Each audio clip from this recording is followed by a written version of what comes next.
嘿，朋友们，聊个汽车圈的老生常谈啊，都说新车你都买不起的德系豪车，那二手车你更玩不转，为啥？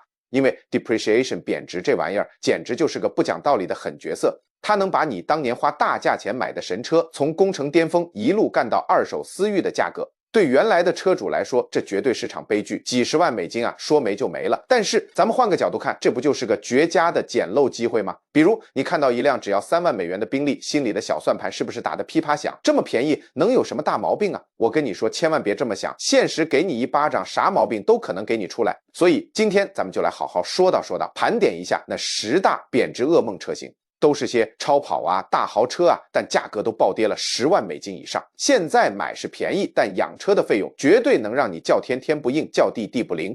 好，那咱们今天这期未来科技就来深入聊聊这些能让你钱包大出血的狠角色，看看他们到底有多坑。来，第10名，玛莎拉蒂总裁，这代车长得是真没得黑，公认的美。好家伙，宾尼法利纳亲手设计的。车里头那波特罗纳弗劳的皮摸着那叫一个舒服，高级感直接拉满。但是它真正的王炸其实是这台发动机，要么是 4.2L， 要么是 4.7L 的 V8。我跟你说，这台引擎其实就是法拉利 F430 上那台声浪。别提了，那个声浪简直了，跟歌剧演员在隧道里开演唱会似的炸裂。这车08年刚出来，新车得要14万多美金。现在呢，在二手平台上一搜，1万5就能搞定。你品，你细品，来，咱算个账，原价14万刀，现价1万5刀。贬值89%，为啥这么便宜？因为它有个天坑 Dual Select 变速箱，这玩意儿就是它卖的白菜价的原因。早期的总裁都用的这变速箱，它有个毛病，离合器每跑个2万英里，差不多就是3万公里就得磨废了。关键是啥？换个离合器5000刀，人民币好几万呢，就为了换这玩意儿，你说坑不坑？栏目点评，说白了，这就是一台车价能买好几台日产骐达的法拉利4门轿跑，那声浪独一无二，绝对值。但我必须提醒你，这车就是个看起来很美的坑。等你买了，后面的维修保养账单能让你天天晚上睡不着觉，抱着钱包哭。听我一句劝，除非你是个有钱且能折腾的主，不然悠着点。第9名，宝马 i8， 哎呦喂，这车刚出来那会儿，简直就是直接从碟中谍片场开出来的。那个蝴蝶门唰一下往上开，帅到没朋友，再加上那个飞扶臂一样的设计，往哪儿一停，那都是全场最靓的仔。你从这车上下来，保不齐别人都得以为你是哪个隐形富豪。但重点来了，它内核其实是个混血儿，心脏里塞的居然是一台来自 Mini Cooper 的 1.5T 3缸机，再配个电动机，俩人搭伙干活。咱们来算算账哈，原价150,000美元，现在只要5万5千美元，等于白送9万5千美元。但这车就是个天坑，巨坑。为啥亏这么多？就因为大家伙都怕它。你想啊 ，i8 整个座舱是碳纤维的，又是高压混动，里头玩意儿复杂的你想象不到。一旦过了保修期，但凡这动力系统出点毛病，甭想着自己在家捣鼓捣鼓就能搞定，只能拖回 4S 店，然后准备好迎接宝马给你开的天价维修单。一句话点评，这就是传说中的装神车天花板。表面上你开着一辆价值25万美元的豪车，实际上你可能比买台全新丰田 Supra 还省钱。所以啊，选它就一句话，只求电池争口气，千万别给我坏。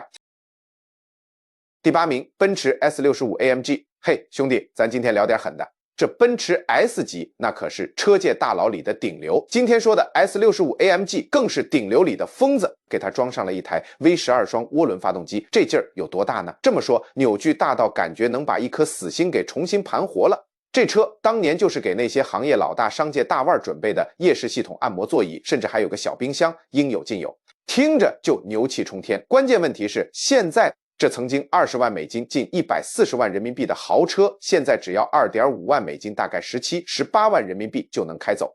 我的天，是不是捡宝了？来，咱算笔账，原价190,000刀，现价2万5千刀，相当于白捡了16万刀。是不是心里已经开始美滋滋了 ？But 大哥先别激动，这里头全是坑。第一个大坑，点火线圈。这台 V12 发动机足足需要24个火花塞，它那个点火线圈坏起来就跟吃饭喝水一样勤快。你猜怎么着？光换一边就得花你2000刀，换完这一边，另一边估计也快了，这钱就跟流水一样哗哗的花。第二个大坑，悬挂，它用的还是老掉牙的液压悬挂，不是现在流行的空气悬挂。一旦哪根油管崩了，嚯，那车身直接就给你坐地上了，修起来又是一笔巨款。未来科技点评，说白了，你想花小钱装个大款 S65 AMG 绝对是最贵的一种方式。发动机本身是没得说，绝对的机械艺术品，开起来的感觉无与伦比。但这玩意儿就跟个红颜祸水似的，看着漂亮，伺候起来也费钱，那维修账单真能让你当场就哭出来。除非你是个不差钱的老爷们儿，不然咱真劝你三思。第7名，宾利欧陆 GT， 当年这车就是富人的社交货币、球星和大老板的标配，就跟你现在看人拿着顶配 iPhone 一个意思，妥妥的身份象征。2005年那会儿，谁要是有台欧陆 GT， 那牛的，他心脏里头塞了个 W12 双涡轮发动机，简单说就是2台 V6 发动机给硬缝一块了，劲儿大的不行，极速300多公里，一脚油门下去，谁是谁知道。内饰更是没得说，木头、金属镶的满眼都是，那叫一个豪气十足。但问题也来了，那时候谁都想买，搞得现在路上二手欧陆 GT1 抓一大把烂大街了，严重供大于求。咱给你算笔账，当年新车17万美金，现在二手车只要3万美金，这一路下来跌了14万美金，这跌幅简直是在跳水啊！最要命的是什么？是那根真空管，一根价值10美元的破管子，想换它，对不起，你得把整个发动机给抬下来，就为这根管子，维修费就得4000刀，更别说那空气悬架随便换一根，换个避震就得2000刀。未来科技总结。花3万美金就能买台宾利，听着是不是特美？但等你第一次去保养，你就知道前任车主为啥急着把它甩卖给你了。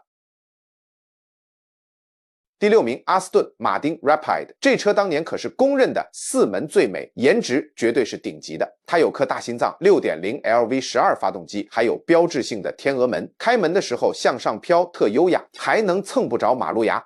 一坐进车里，那股子高级小牛皮的味道扑面而来，就跟进了英国顶级的皮具店似的，特有范儿。但是它和保时捷帕拉梅拉完全是两个路子。Rapid 的后排空间，就别提了，那叫一个憋屈。别说成年人了，就是大点的小孩坐进去都费劲，腿就没地方搁。你说你买个4门车，结果后排就是摆设，这实用性质疑拉满，所以当年销量惨淡，一点不意外。咱们来算个账哈。当年新车落地要21万美元，现在二手车只要4万，这中间亏了17万美金啊，朋友们，100多万人民币啊，直接打了水漂。最要命的坑来了，纯手工打造，手工打造听起来是不是特高大上、特浪漫？别信，一旦坏了要换零件，那才是噩梦的开始。为啥？因为贵到离谱，随便一个车身覆盖件都够你好几顿饭钱。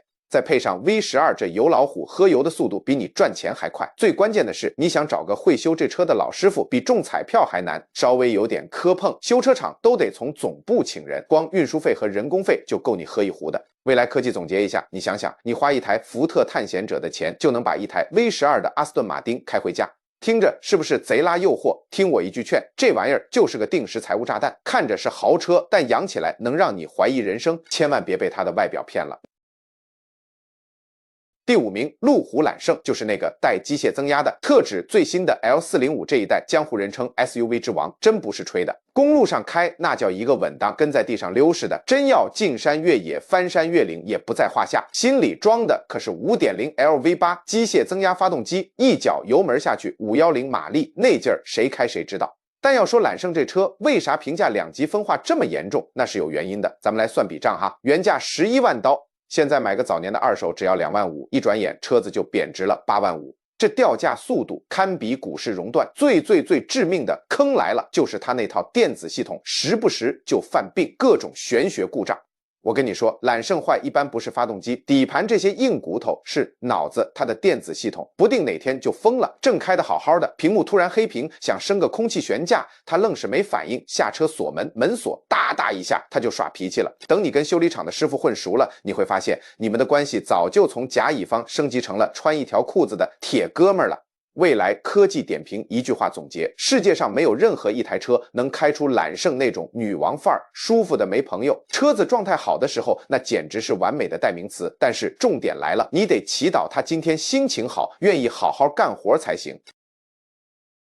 第4名，捷豹 XJ。要说这台捷豹 XJ， 那可真是把捷豹这牌子给盘活了。它以前的款那叫一个老干部风，看着就沉，但新款 XJ 直接来了个180度大转弯，浑身铝，线条贼流畅，开在路上特动感。最牛的是它那块全液晶仪表盘，搁在2010年那可是妥妥的黑科技，拉风的很。而且这车的开起来感觉真没得说，舒服高级，底盘质感一流。但是别高兴得太早，捷豹这车有个毛病，特别出名，掉价掉的那叫一个惨。怎么说呢？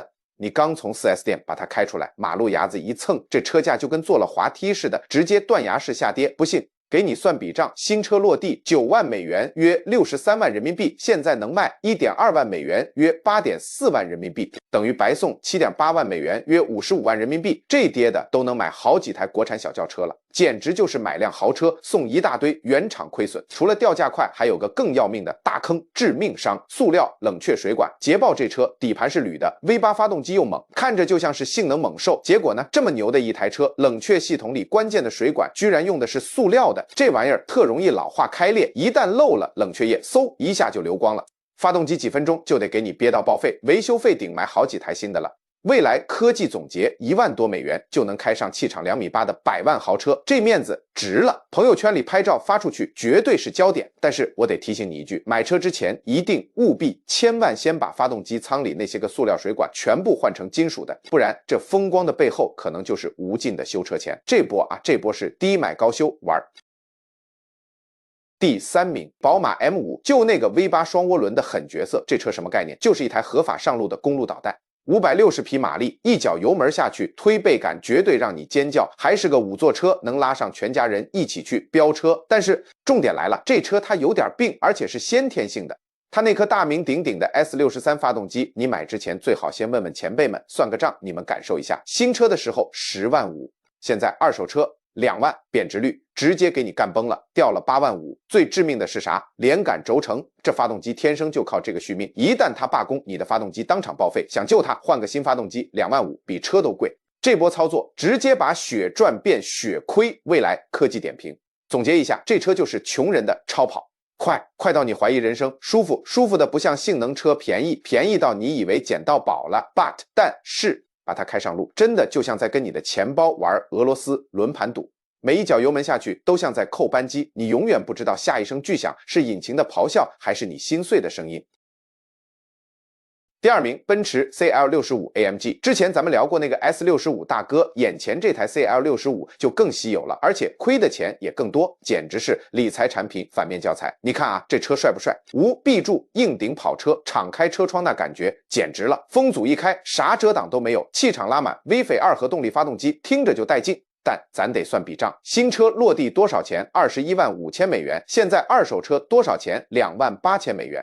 兄弟，你细品，亏了快19万美元，这都够再买台小法拉利了。最坑爹的是啥？它上到天上的配置，下到地上的螺丝，没一个能让你省心的。什么自适应巡航、主动悬挂、按摩座椅、电吸门，全给你上了。可问题是，这些玩意儿都是15年前的老古董了，现在修起来，那维修费能给你心疼到胃疼。所以啊，今天就当个反面教材。当年花25万美金买它的车主，现在哭都没地方哭。但你要是图个便宜，喜欢这股劲儿，现在开台本田雅阁的钱就能把这 V8 2猛兽开回家，爽是爽，但风险也摆在这儿了，你可得想好了。第1名就是它迈巴赫57和62。你可能不知道，在它被奔驰收编之前，迈巴赫可是个响当当的独立豪华品牌。当年迈巴赫就是憋着一股劲儿，非要跟劳斯莱斯掰掰手腕，结果呢，那叫一个惨，直接被按在地上摩擦。光说没意思，咱们看点实际的。迈巴赫62这车长得都快赶上小房子了，整整6米多长。你以为它就是个大吗？格局小了，它的后排座椅能给你一键放倒，舒舒服服的，跟坐私人飞机似的。还有那电控变色玻璃车顶，想看星星就变透明，想睡觉就变深色，就连香槟杯架都给你安排的明明白白。在那个年代，这玩意儿就是我有钱，我为所欲为的终极象征。但是重点来了，咱们来算笔账啊。这车当年新车价多少？45万美元，现在二手多少钱？4万5。我的天，这车一落地就亏了40万5，这都够在国内付个房子首付了。更扎心的是啥？对于不懂车的人来说，它长得跟个老款 S 级有啥区别？而且好些零件跟现在几千块的老爷车都能通用，你说气人不气人？未来科技点评，我负责任的告诉你，这车妥妥是汽车历史第一亏王。花4万5就能体验一把当年50万的顶级座驾，听着是不是特划算？但是友情提示啊，兄弟们，这车有个命门，空气悬架，一旦这玩意儿坏了，维修费比你车价还贵，到时候修都修不起，只能看着一堆废铁，哭都来不及。所以啊，这些车都在告诉我们一个血泪教训：你花3万能买到超跑，不代表你真的适合买它。这些吞金巨兽分分钟让你钱包大出血。聊了这么多财务灾难级的豪车，各位老板，你们敢入手哪一台？是开着声浪贼拉炸裂的玛莎拉蒂 V8，还是气场全开的 V8 2大奔？欢迎在评论区里聊聊你的看法。要是你觉得这期有意思，别忘了点个赞，点个关注。右边还有视频，咱们盘点10大能跑50万英里的耐用神机。看完这期劝退专题，正好去那洗洗眼，找找平衡。感谢收看，我是你们的司机未来科技。